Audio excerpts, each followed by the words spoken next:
not going to work today like I thought. It's been, what is it, January? I don't even like looking at the date anymore. I have not worked in so long. And I do still have an employer. My wife asked me that the other day if I'd quit.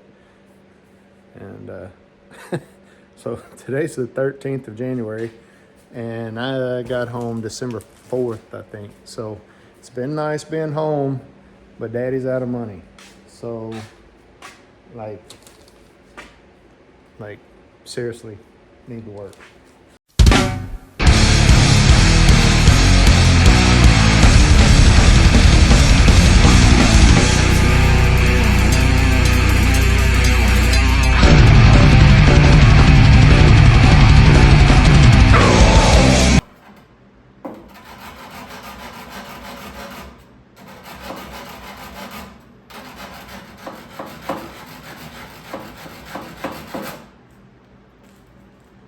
Hello.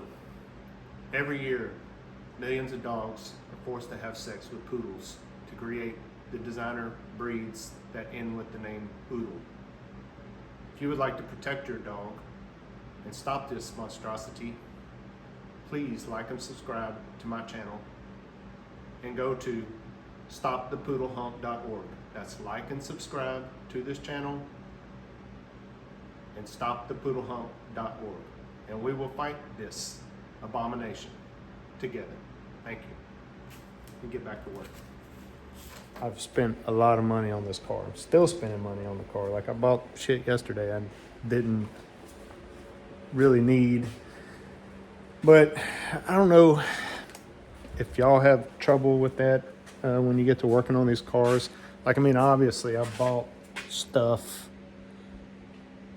like $800 door panels and headliners and carpet and brake boosters and shocks and drums and yada yada yada yada yada yada, stuff that I'm not gonna need for, like, I mean, those door panels, they'll probably be like the last thing I do, but it's the first thing I bought.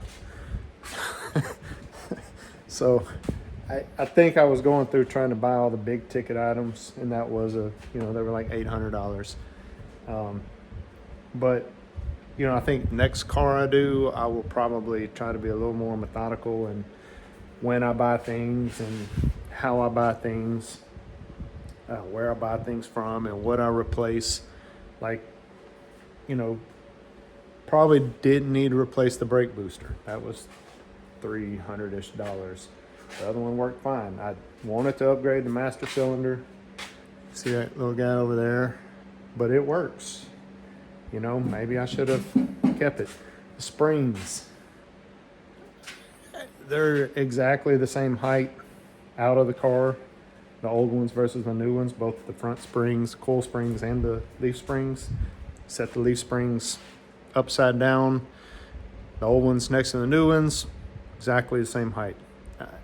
Underweight, are they the same? I don't know. I don't know enough about springs, but I was kind of hoping that I would see like some compression of the old one.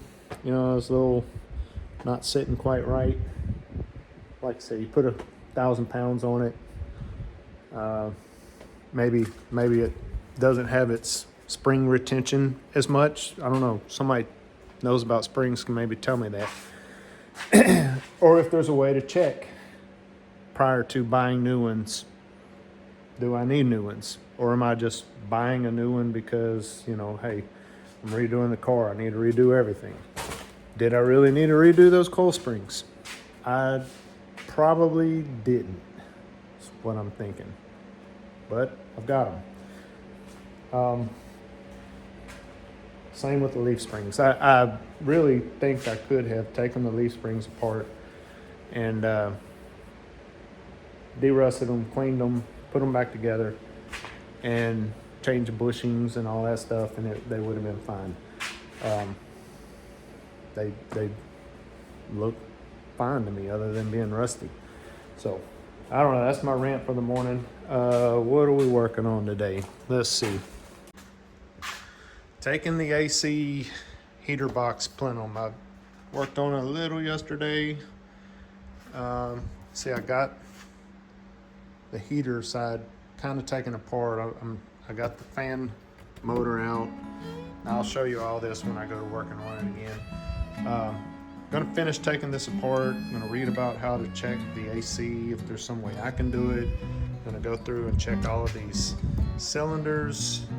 I need to look up the price of them too. Again, talking about spending money on things that you don't need to change.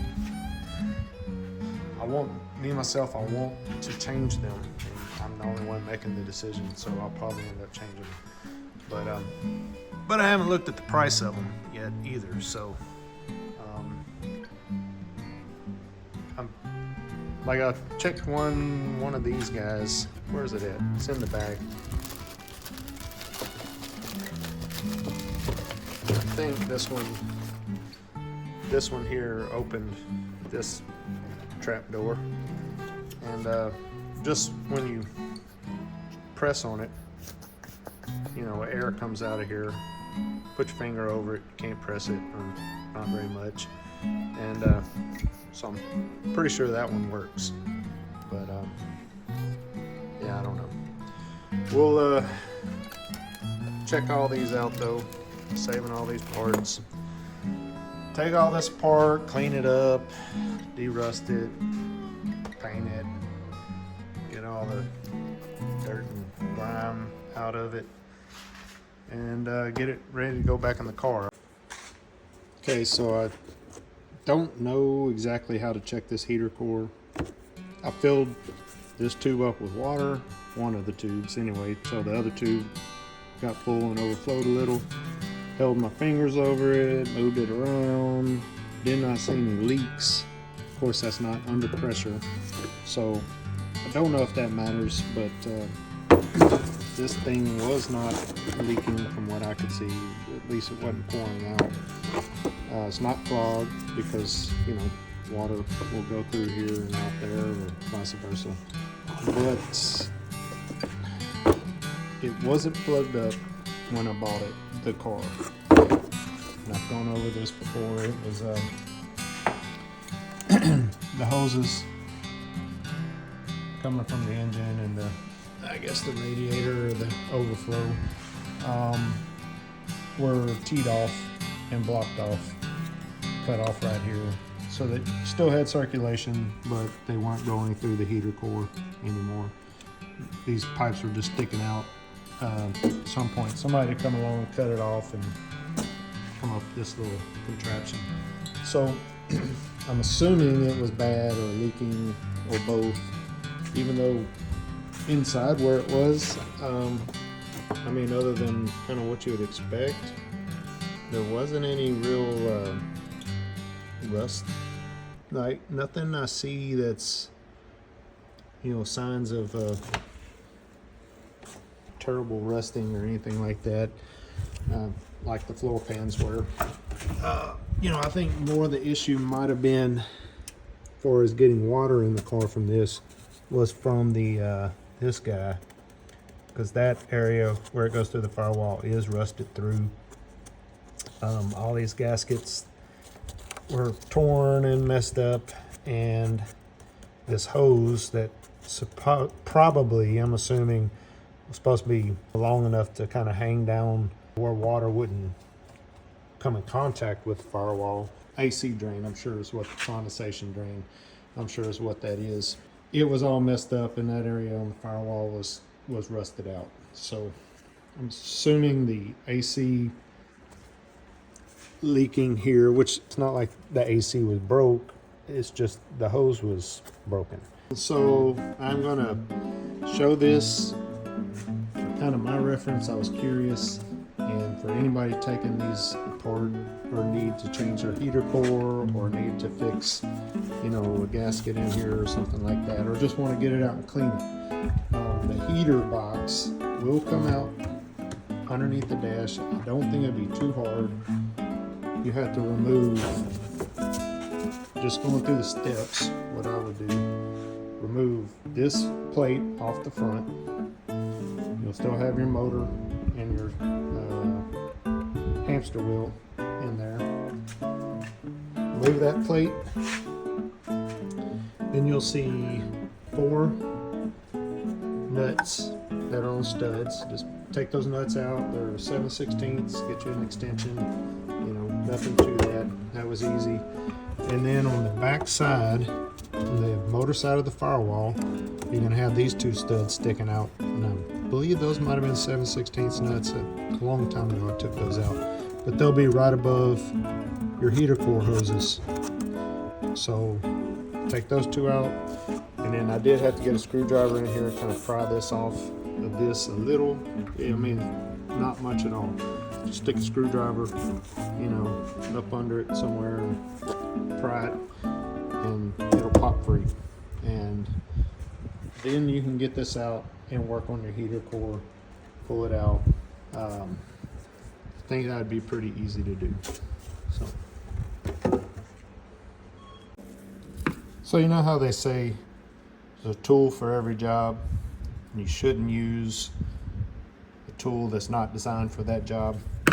Well, I beg to differ, because a flathead screwdriver comes in handy more than any other tool I would say that I have when it's being used not for its purpose. And I would also say that you almost never use it for its intended purpose, because very rarely, other than maybe some electrical plates and shit like that, do you need a flathead screwdriver.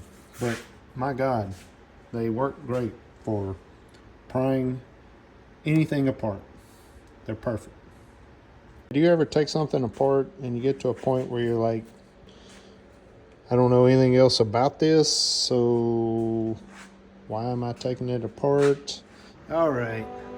So I'm gonna do you a little slow-mo under the car, a little finished work. Oh my God, look how good that looks. Little black primer goes such a long ways. Oh wow, so sexy, so beautiful. I ground every square inch of this car underneath and painted it black. Oh, don't look at that. Let's go back here. Yes. It is all rust-free, beautiful, ready. I did some gray primer first. That's what that is.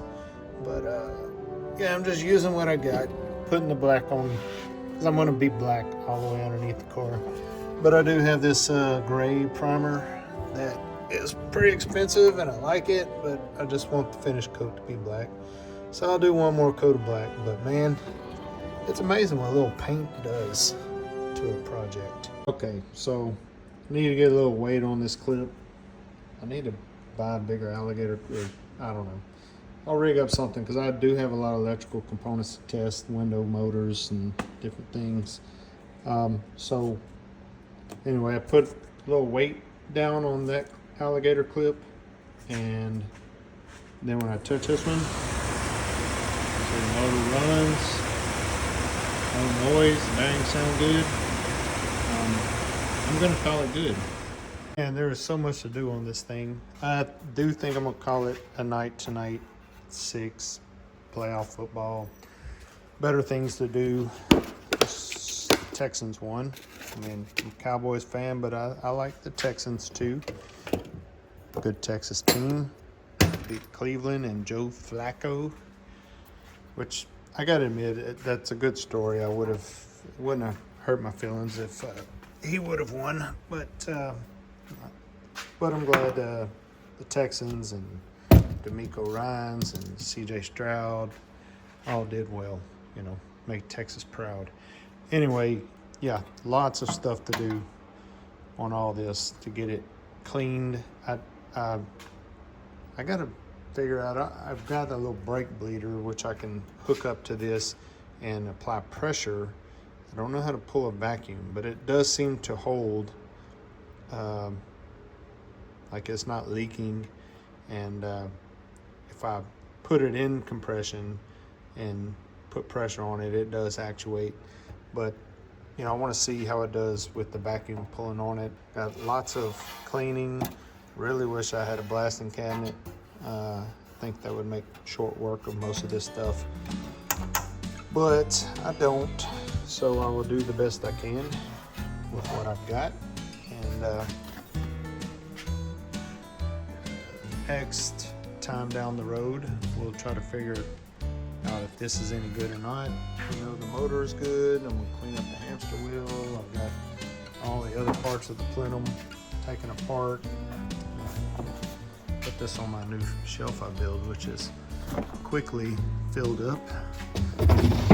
7 foot of shelf doesn't last long, and it gets filled up fast. But